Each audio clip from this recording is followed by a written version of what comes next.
Buenas noches, queridos amigos, alumnos del curso de Bibliología y Hermenéutica del Seminario Teológico Bautista de Lima. El día de hoy, tercera semana ya que estamos llevando de este curso, vamos a hablar de un tema muy importante que es la doctrina de la inspiración de la palabra de Dios. Y esta es una doctrina fundamental dentro de lo que nosotros entendemos por la palabra de Dios, por las Sagradas Escrituras. Hay básicamente dos textos bíblicos que nos hablan con gran detalle o que nos dan mucha luz acerca de la doctrina de la inspiración. Uno de ellos es 2 de Timoteo 3:16, el cual yo te animo a que tú puedas memorizar a lo largo de este curso, porque es un verso fundamental para nuestro entendimiento de cuál es el origen de la palabra de Dios, de dónde proviene la palabra de Dios y por qué le llamamos así, por qué consideramos que la Biblia es la palabra de Dios y no es cualquier libro de origen humano, de producción humana. Según Timoteo 3:16 dice así, en la versión de la Reina Valera de 1960. Toda la escritura es inspirada por Dios y útil para enseñar, para redarguir, para corregir y para instruir en justicia. La palabra aquí, traducida por inspirado, es un vocablo griego que se lee theopneustos y que tiene básicamente un significado como inspirado o alentado por Dios, soplado por Dios, ¿no? Sería, digamos que la definición más literal. También lo que se nota aquí es que Pablo menciona toda la escritura, ¿no? El adjetivo todo, aunado a la escritura.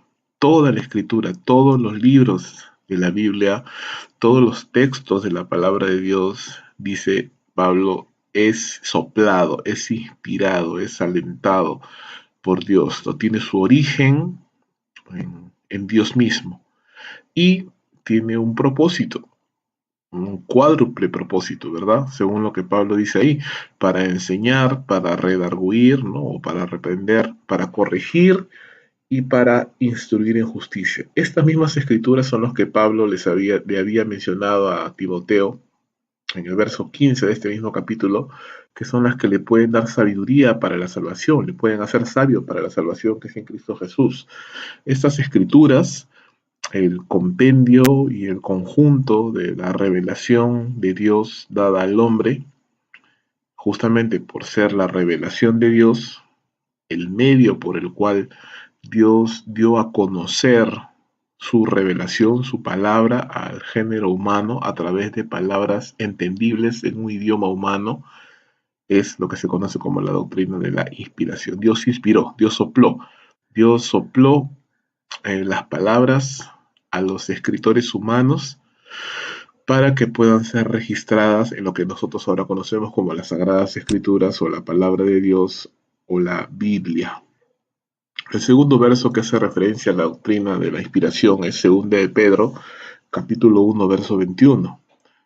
Y dice así, porque nunca la profecía fue traída por voluntad humana, sino que los santos hombres de Dios hablaron siendo inspirados por el Espíritu Santo.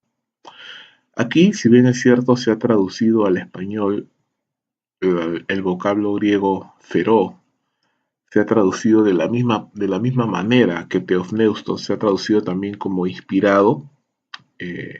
Realmente el sentido más literal del vocablo feró, del verbo feró, es ser impulsado por el viento. Nos habla o nos da la idea de la vela de un navío impulsada por el viento, ¿no? Para poder navegar. Es un poco la idea de esa palabra y podemos ver el uso de esa palabra, de ese verbo, en el relato de Hechos, capítulo 27, verso 15, cuando se nos dice que el barco andaba a la deriva, ¿no? Soplado por los vientos del mar. Entonces, eh, ¿Qué vemos acá? Si bien es cierto, al español lo entendemos como la misma palabra, pero el griego nos da un poquito más de riqueza en cuanto a el significado de lo que dice cada uno de estos versos, y podemos entender entonces que según de Timoteo 3:16, al hablar acerca de que la escritura es soplada por Dios, nos habla acerca o enfatiza la cualidad inspirada de la escritura. Quiere decir el origen divino de la escritura. Si bien es cierto, la palabra de Dios, la Biblia, ha sido compilada a lo largo de los años por escritores humanos, y muchos escritores humanos, más de 40 escritores humanos. La fuente última de esta palabra de Dios es Dios mismo, porque Dios es quien sopla las palabras a los escritores humanos que él utilizó para registrar su palabra. Mientras que segunda de Pedro capítulo 1 verso 21 más bien no tanto enfatiza la cualidad divina, el origen de la palabra, sino más bien el proceso. Quiere decir, Pedro está diciendo que los santos hombres de Dios hablaron siendo inspirados por el Espíritu Santo, ¿no? El Espíritu Santo sopló, el Espíritu Santo les inspiró, el Espíritu Santo puso en su corazón y mente las palabras que ellos iban a registrar. Eso más adelante lo vamos a ver y se conoce como la inspiración plenaria y verbal de las Sagradas Escrituras. En esta clase lo vamos a definir, lo vamos a ver, pero la idea acá es que mientras segunda de Timoteo 3:16 enfatiza el origen divino de la Escritura, segunda de Pedro 1:21 enfatiza más bien el proceso sobrenatural de cómo es que se produce justamente la Escritura. Y se produce cuando el Espíritu Santo sopla su palabra, o sopló su palabra, mejor dicho, a escritores humanos a lo largo de gran cantidad de años. Entonces, teniendo ya este fundamento bíblico de los textos, de las palabras, de lo que más o menos quiere darnos a entender como inspiración o de dónde proviene la escritura, vamos a pasar a proceder a definir ya de por sí la inspiración, la doctrina de la inspiración. Y vamos a decir que la inspiración es el resultado directo del trabajo del Espíritu Santo, por el cual él guió los pensamientos de los autores y escritores a seleccionar las palabras precisas necesarias para expresar correctamente la verdad que Dios quiso comunicar, mientras que al mismo tiempo reflejaban su propia personalidad, estilo de escritura, vocabulario y contexto cultural, garantizando así que esta verdad sea grabada por escrito de manera precisa, inerrante e infalible. ¿Cuál es la idea? La idea es que, y quiero que se note eso, el Espíritu de Dios guió los pensamientos de los autores y escritores a nivel no de ideas, sino al nivel de palabras. Eso quiere decir que las palabras seleccionadas por cada escritor, le hace Pablo, Pedro, Jeremías, Ezequiel, Isaías, Daniel, Oseas, Amós, Habacuc, Zacarías, Malaquías, las palabras designadas por ellos, tanto en el idioma hebreo como en el idioma griego, fueron justamente las palabras precisas que Dios quería que se utilizasen para expresar correctamente la verdad que Dios quiso comunicar. Tenemos que entender que esto es algo, realmente es un acto de la gracia y de la misericordia de Dios, porque Dios decidió darnos su mensaje en un idioma que nosotros podemos entender. Si bien es cierto, han pasado muchos años desde que se cerró el canon de las escrituras, hay estudiosos que conocen el hebreo, conocen el griego y se puede interpretar y se puede traducir a nuestro idioma actual sin perder la calidad, sin perder el enfoque y el énfasis de lo que justamente Dios quería que quedase registrado a lo largo de los siglos, su palabra. Otra cosa importante que también nos dice esta definición es que al mismo tiempo que Dios usa o pone o inspira a los escritores humanos a seleccionar las palabras precisas y no otras, sino las que Dios quería para expresar su verdad al género humano, lo hizo respetando la propia variedad, la propia personalidad estilo de escritura, conocimientos, experiencias de cada escritor. Si tú puedes analizar en detalle, vas a darte cuenta que los escritos de Lucas son muy ordenados cronológicamente, son muy detallados, nos da, nos da muestras de una mente ordenada, de una mente educada, culta, cultivada. Si leemos otros textos un poco más de un origen un poco más humilde, como por ejemplo las profecías de Amós, o los escritos de Marcos, o los escritos de Pedro, vamos a ver un nivel un poco más sencillo, un vocabulario un poco más simple, más reducido, un estilo no tan rico como por ejemplo si pudiéramos compararlo con el libro de Isaías o la epístola de los romanos de Pablo. eh, Hay diferencias en cuanto a los escritores humanos, a las vivencias, a las experiencias, al conocimiento que cada uno de ellos tenía al momento de registrar lo que ellos registraron como la palabra de Dios.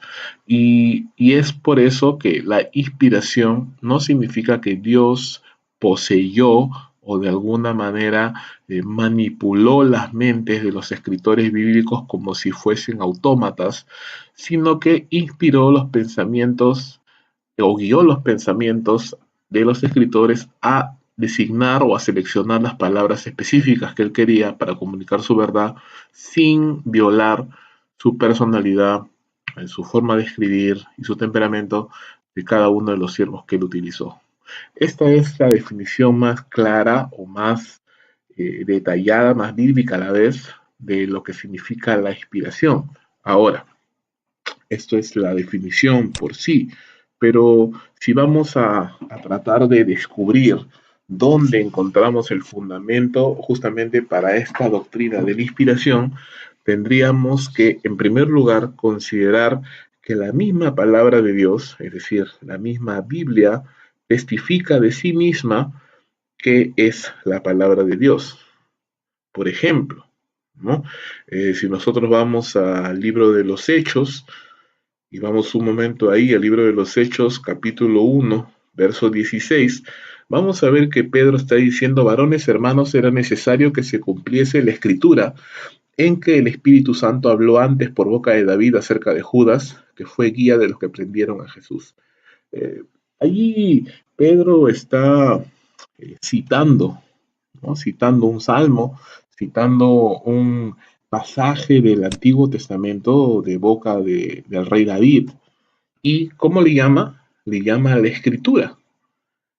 Y también dice que fue el Espíritu Santo quien habló por boca de David. ¿Ves? La misma escritura da testimonio de que ella misma es la palabra de Dios. Si por ejemplo vamos a segunda de Samuel, capítulo 23, entonces el escenario no es muy diferente. Segunda de Samuel, capítulo 23, verso 2, David dice, el Espíritu de Jehová ha hablado por mí y su palabra ha estado en mi lengua. Para David era clarísimo que si bien es cierto, lo que él escribía era parte de su producción intelectual, como un poema, como un salmo, como un cántico, la realidad ulterior a ese hecho era que Dios era quien estaba hablando por medio de él. Él era consciente de que él solamente era un intermediario, un vocero de lo que justamente Dios quería comunicar en ese momento, ¿verdad? Hay otros personajes más, hay otros pasajes más ahí, como Miqueas 4:4, Jeremías capítulo 9, verso 23, Isaías capítulo 8, verso 5, Zacarías capítulo 8, verso 14, Ageo capítulo 1, verso 2. La idea es, en todos estos textos, eh, que la misma Biblia da testimonio de que ella es la palabra de Dios. El mismo Señor Jesucristo, nuestro mismo Señor Jesús, eh, no tuvo ningún reparo o no tuvo ningún problema en considerar también los escritos del Antiguo Testamento como la palabra de Dios, señalarlos como la palabra de Dios. Si nosotros, por ejemplo, vamos a Mateo capítulo 5, verso 17, el Señor Jesús dice, no penséis que he venido para abrogar la ley o los profetas. No he venido para abrogar, sino para cumplir. Porque de cierto os digo que hasta que pasen el cielo y la tierra, ni una jota ni una tilde pasará de la ley hasta que todo se haya cumplido. ¿Ves? Eh, para Jesús, los mandamientos, las ordenanzas y las leyes del Antiguo Testamento no eran algo que él venía a desechar, no eran algo que él venía a menospreciar, sino que estaba considerado por él como la palabra de Dios, algo que debía de obedecerse, algo que debía de cumplirse. En Lucas, en el Evangelio de Lucas, vamos por favor un momento, ahí en tu Biblia, el Evangelio de Lucas capítulo 24, verso 27, nuestro Señor Jesús dice, o el relato dice, comenzando desde Moisés y siguiendo por todos los profetas, les declaraba en todas las escrituras lo que de él decía, ¿no? Ese es el relato donde Jesús se encuentra con un par de discípulos rumbo a camino de Maús, y él les abre las escrituras y Lucas está diciendo que Jesús empezó desde Moisés, empezó desde el Pentateuco a explicarles y continuó por todos los profetas explicándoles ese hilo rojo, ese único hilo de pensamiento que existe en todos los libros de la Biblia. Jesús ya lo había mencionado, las escrituras dan testimonio de él. Entonces lo que él estaba haciendo con sus discípulos era mostrarles la coherencia, la unidad, la secuencia y la integridad de idea que existe en las Sagradas Escrituras desde Génesis hasta el último libro, donde todo habla acerca justamente del plan redentor de Dios en Cristo Jesús. ¿Y qué lo considera Jesús a esto? Las Escrituras, ¿no? Tanto la ley como los profetas, como los salmos, como los libros del Antiguo Testamento que él utilizó para predicarles a estos discípulos suyos, Lucas le considera, o Jesús le llama, las Escrituras, ¿no? La palabra de Dios. ¿Qué más? Mira, por ejemplo, por favor, en el Evangelio de Juan, y vamos un momento al Evangelio de Juan, capítulo 14, verso 26. Dice el Señor a sus discípulos, mas el Consolador, el Espíritu Santo, quien el Padre enviará en mi nombre, Él os enseñará todas las cosas y os recordará todo lo que yo os he dicho. ¿Cuál es la idea aquí? La idea es que Jesús está prometiendo y asegurando a sus discípulos que una vez que Él muriese y resucitase, el Espíritu de Dios tomaría la labor, entre muchas otras cosas, de recordarles a los discípulos todo lo que Jesús les había enseñado. Recordarles para que lo registren en lo que nosotros ahora conocemos como el Nuevo Testamento. Entonces, en última instancia, ¿quién fue el encargado de compilar y de discriminar de entre todas las cosas que Jesús les enseñó a sus discípulos? Porque Juan capítulo 21 dice que Jesús hizo muchas cosas, muchos milagros, muchas enseñanzas, tales que si las contáramos una por una no cabrían todos los libros en el mundo para registrarlas. Pero ¿quién fue el agente que discriminó y que dosificó la verdad y la pudo hacer recordar a sus discípulos para que pudieran registrarla, para luego transmitirla a la iglesia del primer siglo y por ende llegase hasta nosotros? Dice claramente el Señor Jesús que ese agente preservador y transmisor de la palabra del Nuevo Testamento es el Espíritu de Dios. Dios mismo fue quien hizo esto. Entonces, una vez más se reafirma la calidad divina, en este caso del Antiguo Testamento, porque estamos considerando que lo que se escribió y registró en el Nuevo Testamento es lo que el Espíritu Santo hizo recordar a sus discípulos desde el tiempo en el cual ellos andaban con Jesús. También hay un pasaje muy interesante en Primera de Timoteo, capítulo 5, verso 18, que nos hace ver, hermanos, que Pablo, o para Pablo, tanto el Nuevo Testamento como el Nuevo Testamento, el Antiguo Testamento como el Nuevo, eran considerados palabra de Dios, era la palabra de Dios. 1 Timoteo 5:18 dice, pues la Escritura dice, no pondrás bozal al buey que trilla, y digno es el obrero de su salario. Aquí Pablo está componiendo, está unificando dos versos de la palabra de Dios. El primero se encuentra en Deuteronomio 5:24, donde nos dice que no pondrás bozal al buey que trilla. Y el otro lo encontramos en el Evangelio de Lucas, capítulo 10, verso 7, donde el Señor Jesús nos enseña que el obrero es digno de su salario. Entonces, ¿qué es lo que está sucediendo? En este caso, tanto la cita del Antiguo Testamento como la cita del Nuevo Testamento son considerados por Pablo escritura, la palabra de Dios. Entonces, esto y muchos textos más que no nos da el tiempo para poder verlos todos, pero esto atestigua que la misma escritura confiesa de sí misma que es la palabra de Dios. Ahora, esto nos da lugar a tal vez un pequeño conflicto o una pequeña situación que debemos de arreglar o debemos de solucionar. Mucha gente te puede decir, claro, si la misma Biblia dice de sí misma que es la palabra de Dios, entonces ese testimonio no tiene validez porque yo estoy siendo juez y parte. Ahora, eso puede ser verdad para el caso de una persona, pero no es verdad para el caso de la escritura, la palabra de Dios. Esto se llama argumento de circularidad. En primer lugar, tenemos que entender lo siguiente. El ser humano, de manera natural, sin Cristo, sin salvación, es incapaz de comprender las cosas espirituales. Eso lo menciona Pablo en 1 Corintios 2:14. Eso quiere decir que solamente las ovejas de Dios, los creyentes, aquellos que han sido redimidos por la sangre del Señor Jesús y que son salvos por la fe en su nombre, solamente ellos oyen su voz y pueden entender lo que realmente Dios nos quiere decir en la palabra, porque nosotros tenemos la mente de Cristo. ¿Qué es lo que no entiende el incrédulo y lo que los creyentes sí entienden? En primer lugar, que las palabras de la Biblia son autoatestiguadoras, que era justamente lo que les había mencionado hace un momento. La Biblia misma testifica de sí misma que es la palabra de Dios. Ahora, aquí viene una reflexión muy interesante.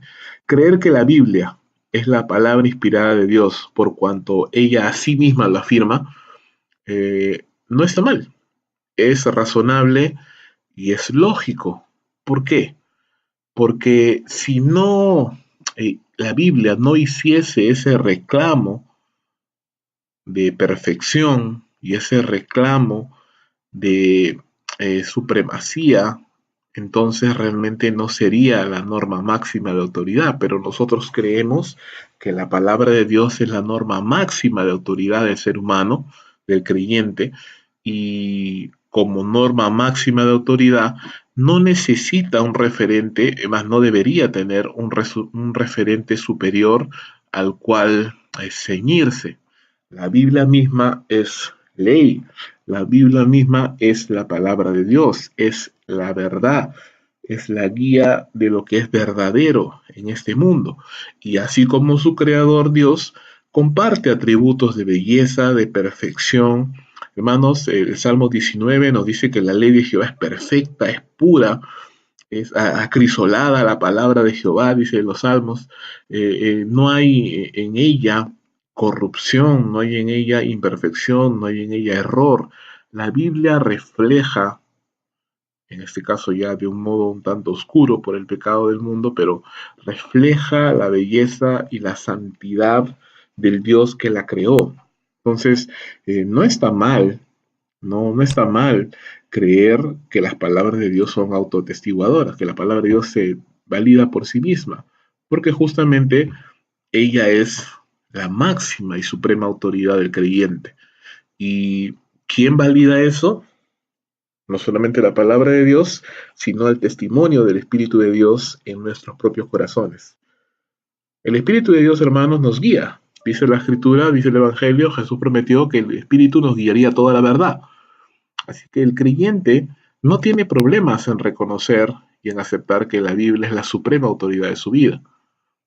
El problema viene cuando yo no tengo una relación personal con el Señor y definitivamente mi mente es incapaz de entender la importancia, el origen, la cualidad de la palabra de Dios y por ende dejo de lado muchas cosas que son de alguna manera consecuencias de creer que la Biblia es la palabra de Dios. Si yo ya no creo que la Biblia es la palabra de Dios o que es la máxima autoridad o que proviene de Dios, entonces lo primero que puedo pensar es que es una obra humana y que tiene errores y que tiene contradicciones y que no tengo por qué obedecerla en todo lo que ella dice. ¿Ves cómo eh, un pensamiento lleva al otro? Y si yo creo ya que la Biblia no tiene perfección y no es la máxima autoridad, entonces puedo poner mis pensamientos por encima de la palabra de Dios o nuevas revelaciones por encima de la palabra de Dios y crear todo el descalabro que existe en el mundo el día de hoy, porque muchos le han dado la espalda a esta doctrina de la inspiración, de la autoridad, de la suficiencia de la palabra de Dios en pos de pensamientos modernos, humanos, heréticos, que lo único que están causando, hermanos, es un gran daño a la iglesia del Señor, porque al abandonar las escrituras y el consejo de Dios, pues nos vamos a apoyar en nuestro propio brazo de carne. Y eso nunca va a terminar bien. Quiero mencionarte o quiero compartir contigo algunos pensamientos de algunos hombres de Dios a lo largo de los años. Y mira lo que decía Juan Calvino en su libro famoso Institución de la Religión Cristiana. Porque aunque Dios solo es testigo suficiente de sí mismo en su palabra, con todo, a esta palabra nunca se le dará crédito en el corazón de los hombres mientras no sea sellada con el testimonio interior del Espíritu. ¿Qué significa lo que está diciendo Juan Calvino? Lo que está diciendo es esto. Eh, Dios solo es testigo suficiente para que nosotros podamos aceptar y creer que la Biblia es la palabra de Dios. Quiere decir que si la Biblia reclama ser la palabra de Dios, el mismo hecho de que la Biblia es y tiene un origen divino, valida por sí mismo esa aseveración. Ahora, es cierto, basados en la naturaleza pecadora del ser humano, que esta verdad no se va a hacer patente en mi vida hasta que yo tenga realmente un encuentro personal con el Señor Jesucristo. Por lo pronto, puedo pseudoentender las verdades espirituales, puedo rebelarme contra el hecho de que la Biblia es la suprema autoridad, pero no lo voy a aceptar de corazón hasta que realmente el Espíritu de Dios, si yo soy un verdadero creyente, haya sellado esa verdad en mi interior y, como dice el Evangelio de Juan, me guía a toda verdad, me guía a esta verdad maravillosa de que la Biblia es palabra por palabra y letra por letra, la revelación final de Dios, el mensaje completo de lo que Dios quería para cada uno de sus hijos. Otra frase, otro pensamiento que quiero compartir contigo, lo encontramos en este gran teólogo Wayne Grudem, en su libro de Teología Sistemática. Dice, es cuando las personas leen la escritura que oyen la voz de su creador, hablándoles en las palabras de la Biblia, y se dan cuenta de que el libro que están leyendo es diferente a cualquier otro, que es en verdad un libro con las mismas palabras de Dios hablando a su corazón. Ese tal vez ya es una percepción un tanto más subjetiva, ya no es una definición objetiva como la anterior, pero no por ello es menos válida. La verdad aquí y lo que tenemos que rescatar de lo que está diciendo, en este caso Grudem, es que la palabra, la escritura, es un libro distinto a cualquier otro. Si bien es cierto, vuelvo a repetir, es un libro producto del ingenio humano, ese no es el fin último de esa vida. Todo lo contrario, todo lo contrario. La Biblia no es un libro cualquiera. La Biblia no es un pasquín, no es un folleto, no es un libro de conocimientos generales, no es un manual de autoayuda. La Biblia es la palabra de Dios. Y cuando nosotros empezamos a entender esto, tienes que cambiar nuestra manera de acercarnos a la Biblia. Pablo decía a los tesalonicenses que ellos recibieron la Biblia, o recibieron el mensaje del Evangelio, recibieron la palabra de Dios como lo que es. La palabra de Dios dice que vive y actúa en los creyentes. Hebreos 4:12 nos dice que la palabra de Dios es viva y eficaz. Y esa es otra doctrina importante que también vamos a considerar más adelante. La eficacia, la vivacidad de la escritura. La escritura está viva, es la palabra de Dios vivo. Entonces tiene el efecto que Dios quiso que tuviese a lo largo de los tiempos y a lo largo de los siglos. Otro pensamiento importante que quiero compartir con ustedes, lo encontramos aquí en Michael Kruger. Dice, el canon como la palabra de Dios no solo es verdad, sino que es el criterio de la verdad, es una autoridad máxima. Entonces, ¿cómo establecemos que una autoridad máxima es en verdad una autoridad máxima? Si tratamos de validar una autoridad máxima por medio de apelar a otras autoridades, entonces acabamos de demostrar que en realidad no es una autoridad máxima.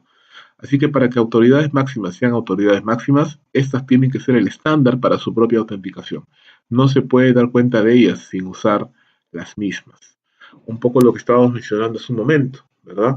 Si yo atestiguo de mí mismo que soy un buen creyente, pues no sería una actitud muy sabia. Yo necesito preguntarle a otra persona, a un referente que me conozca y que con conocimiento de causa pueda exponer qué es lo que ha encontrado, qué es lo que ha entendido. Pero la Biblia no busca validación en otras fuentes ni en otros libros. La Biblia básicamente describe que es la palabra de Dios.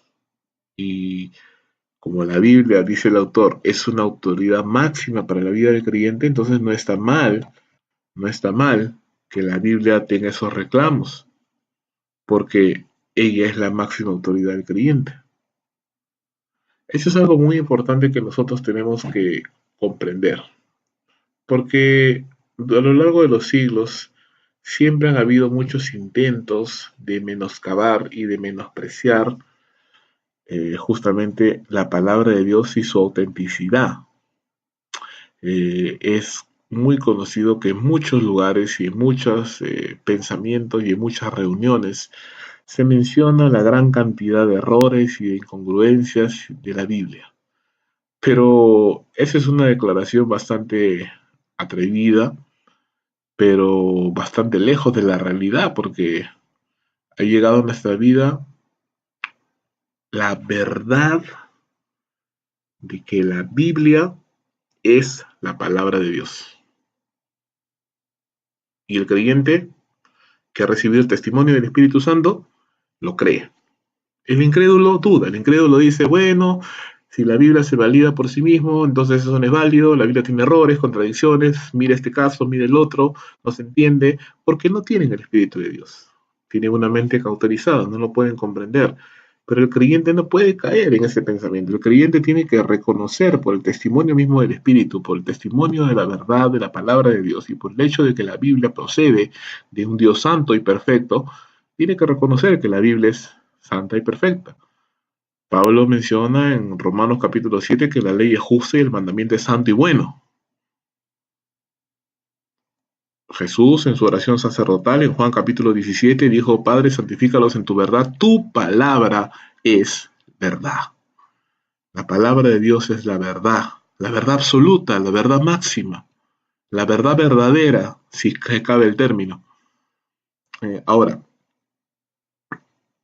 que esto nos sirva, hermanos, para poder presentar razón de nuestra fe, de nuestra esperanza y poder combatir, si se da el caso, con valentía, hermanos, ante aquellos falsos maestros y falsos predicadores y falsos proclamadores del Evangelio que dicen con sus labios que creen en la verdad de la palabra de Dios, pero mezclan las enseñanzas bíblicas con conocimientos mundanos de psicología, de administración, de marketing, dándole más prioridad a esos conceptos mundanos de este mundo pecador que a los principios eternos de la palabra de Dios. Cuando una iglesia empieza a enseñar valores, cuando una iglesia empieza a enseñar cómo ser buenos padres, cómo ser buenos hijos, cómo gastar más dinero, o mejor dicho, cómo gastar menos dinero, cómo ahorrar, como su único centro de enseñanza, entonces tenemos un gran problema. Porque la Biblia no solamente reclama que es la palabra de Dios, sino que reclama muchas cosas más. Reclama que Dios es santo, reclama que el hombre está perdido, y reclama que la máxima necesidad del hombre es ser salvo. Y reclama que la prioridad de la iglesia debe ser predicar el Evangelio. Entonces, hermanos, ideas tienen consecuencias. Y yo creo que la verdad de la palabra de Dios es absoluta, es la verdad máxima, es la verdad referente para las demás verdades, entonces yo voy a actuar en consecuencia. Yo voy a tratar con todo mi corazón de obedecer la palabra de Dios porque entiendo que no es palabra de hombres, no es palabra de Dios. Ahora, hasta allí cabe la reflexión con respecto al tema de la inspiración. Ahora la pregunta es cómo se realiza o cómo se llevó a cabo esa inspiración. Ya habíamos mencionado al inicio que habíamos hablado de la inspiración plenaria, la inspiración verbal, habíamos hablado que Dios había guiado a sus escritores no tanto en ideas, sino por medio incluso de palabras para que sean registradas. Pero la verdad es que hay muchas teorías que tratan de explicar cómo sucedió la inspiración. La primera, conocida como la teoría de la intuición o inspiración natural, básicamente nos dice que no ha habido ningún tipo de intervención divina, que básicamente lo escrito y registrado en la palabra de Dios es producto del intelecto humano de sus escritores. Esto es una teoría definitivamente desechable porque pone a la palabra de Dios a nivel de cualquier libro humano. Y eso es definitivamente inadmisible, tan solo de mencionarlo. Otra teoría que vamos a encontrar acá es la teoría de la inspiración como iluminación.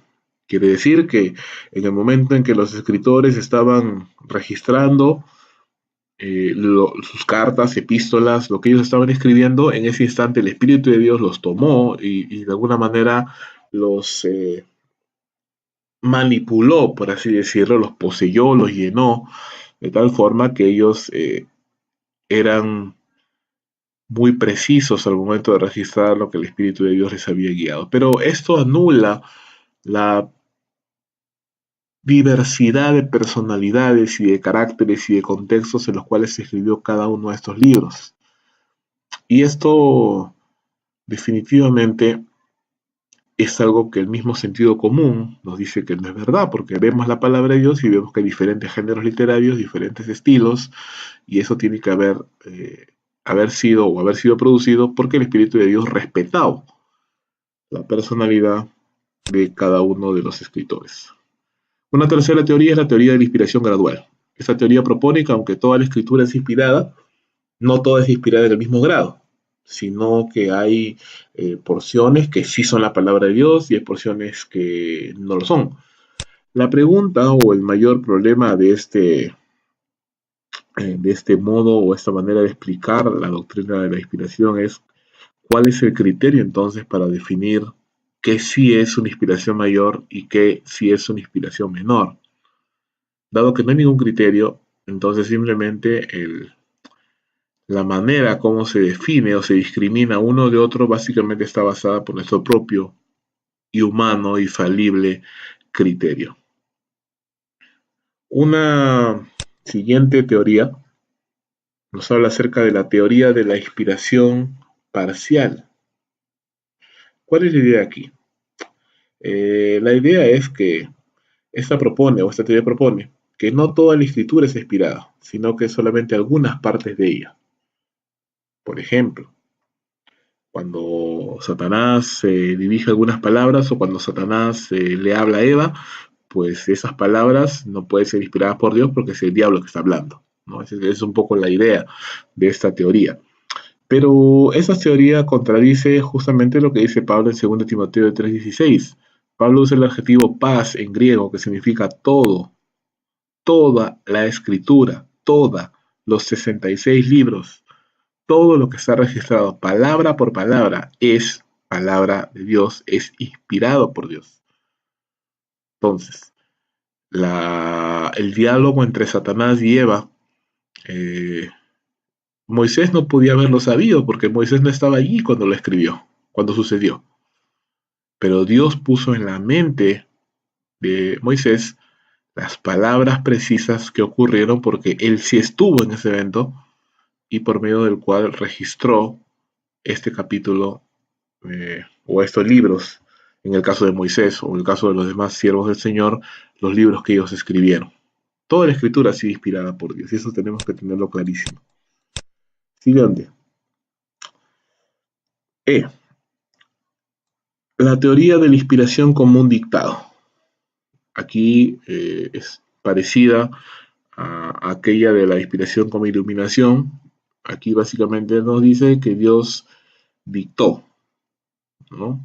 Dictó palabra por palabra y los escritores bíblicos simplemente fueron agentes pasivos que se dedicaron a registrar lo que Dios les estaba dictando. Ahora, esto una vez más va en contra del hecho de que cada libro de la Biblia tiene su propio estilo, género literario, personalidad, ideas. Entonces, no puede ser que Dios haya utilizado a sus siervos, los escritores bíblicos, como agentes pasivos, como autómatas, sino que hubo una colaboración. La escritura enseña eso, que hubo colaboración entre el Espíritu Santo y el autor humano, el escritor humano. Por último, la teoría de la inspiración verbal y plenaria, o plenaria y verbal, que es la teoría por la cual nosotros nos decantamos. ¿Por qué? Porque esta teoría nos dice que Dios puso en la mente de los escritores que él utilizó cada palabra de toda la escritura para poder registrar lo que él quería comunicar a este mundo. Entonces, ¿toda la escritura es inspirada por Dios? Sí. Y a la vez, palabra por palabra de la escritura también es inspirada por Dios. Y eso es algo que hay que tener en cuenta siempre. Dado que la última es la teoría o la manera de explicar la doctrina de la inspiración con la cual nos identificamos como iglesia cristiana bautista, vamos a definir un poquito más esta teoría. La inspiración verbal significa que las propias palabras, hasta sus componentes gramaticales y sintácticos más básicos que los autores escribieron, fueron inspirados justamente por Dios, ¿verdad? Cada palabra, cada tilde, cada adjetivo, cada artículo, cada palabra fue registrado de la forma que fue registrado, porque era la manera como Dios quería registrar de mejor forma para los años posteriores, a las generaciones posteriores, lo que Él estaba comunicándole al mundo.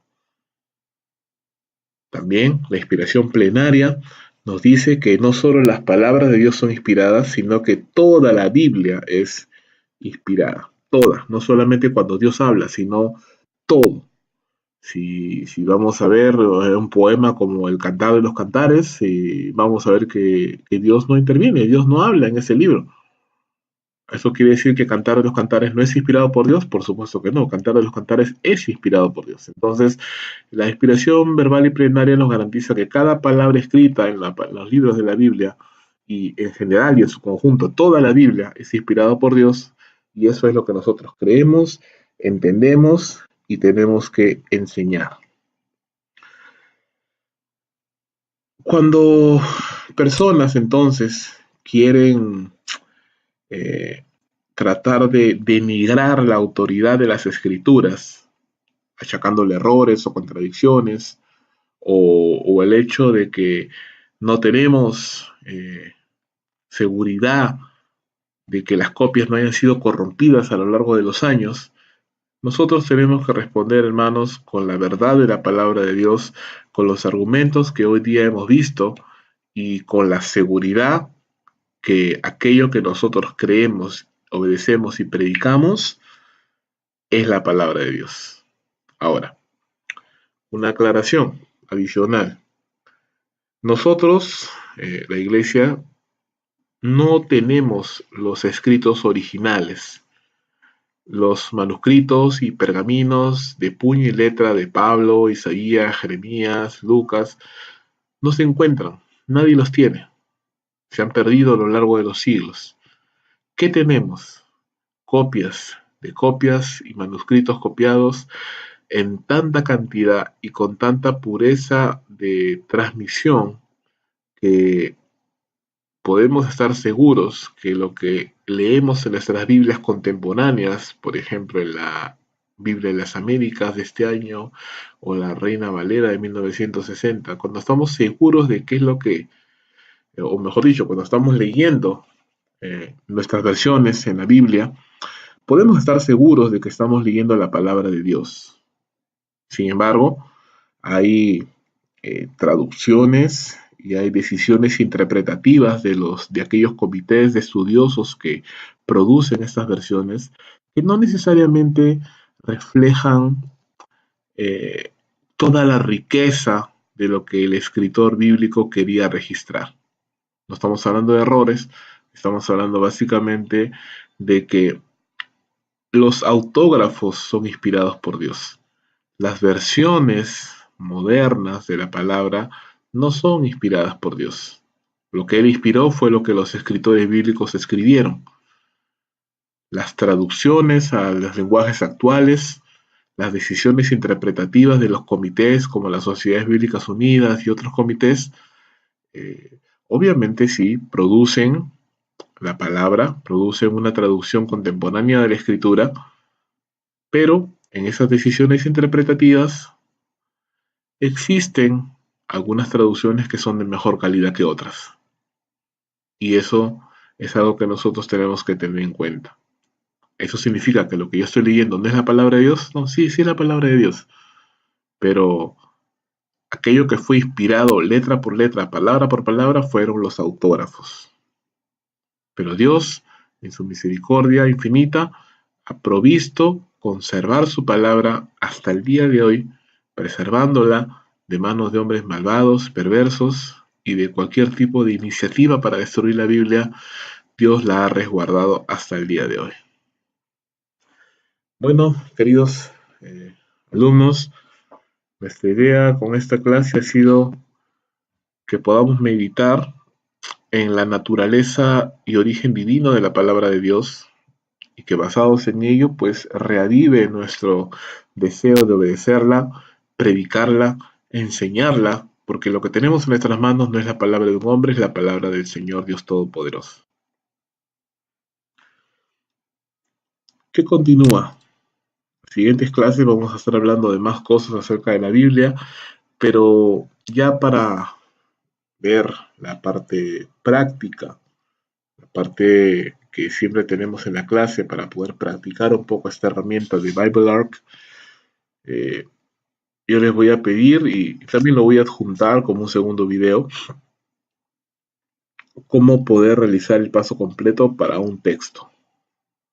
Ya hemos visto anteriormente, estamos tratando de darle una mayor forma, una forma más refinada. Este método nos propone 3 pasos. Paso 1, la observación. Y por medio de la observación, entonces nosotros vamos a separar los textos en frases, vamos a seleccionar los verbos, vamos a seleccionar las palabras claves. ¿Cuál es el producto entregable, el producto final después de un proceso de observación? Es un verso bíblico analizado en todas sus partes constitutivas, donde puedo entender los verbos y las palabras y por qué Dios las trajo así, por qué Dios las dispuso de esa manera. Luego pasamos al paso 2 de interpretación. Aquí empezamos ya a definir las relaciones entre los diferentes textos que hemos separado. Comenzamos a ver cómo fluye el pensamiento del escritor bíblico a lo largo del texto que estamos estudiando, lo cual nos debería de llevar justamente al hecho de poder entender qué es lo que el escritor quiso decir cuando registró el texto bíblico. Si no logramos entender eso, si no logramos entender ciertamente lo que el escritor bíblico quería decir, pues en primer lugar no vamos a poder encontrar el propósito central, la idea central del texto, y nos vamos a confundir al momento de aplicar o al momento de tratar de entender lo que la palabra de Dios nos quiere decir. El paso final, el paso 3, es el paso de la aplicación. Quiere decir, yo he estudiado, me he esforzado por tratar de comprender lo que Dios quiso hablarnos por medio de su palabra, y yo le doy gracias a Dios por ello, pero no solamente basta con entenderlo, ahora tengo que aplicarlo a este tiempo, a mi vida y a las personas a quienes voy a predicar la palabra de Dios.